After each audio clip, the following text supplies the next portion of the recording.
is over at Dudley Castle, Lord of the Manor, far away from the mud and the fields where we'll work. He's reaches felt deep into my empty pockets. Rent, you see, rent to farm the land. Rent paid by us poor folk, us peasants. I think it might sound nice to your ears that the Lord of the Manor allows us to raise crops and livestock. Mighty generous it might seem. Maybe it is, but my pockets don't think so. Barely enough to feed my 2 daughters, rent on top, and now this. Hard luck during hard times.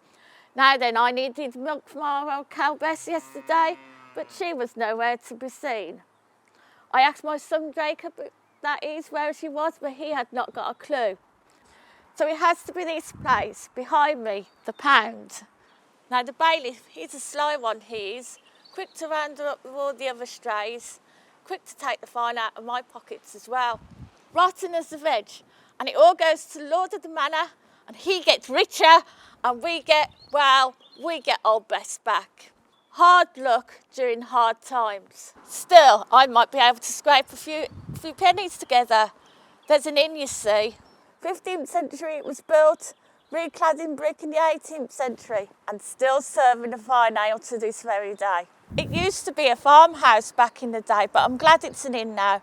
Back home, my husband would scream at me, and my son and daughters be moaning at me about work. So, seems like a good idea, don't you think?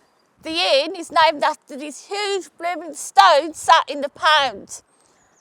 And there's others like it. There's a Gilbert stone over in Yardley.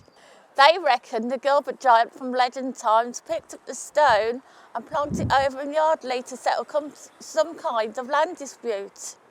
There's a wall stone over in Hockley that was placed where Aston and Birmingham meets Handsworth.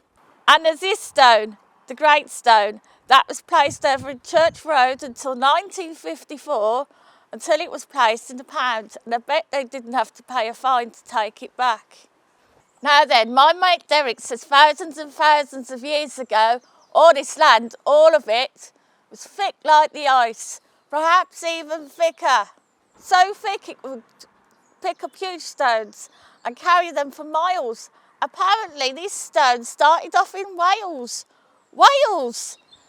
Derek's a few sheep short of a flock, if you know what I mean. Well, enough to talk of giants and stones and legends.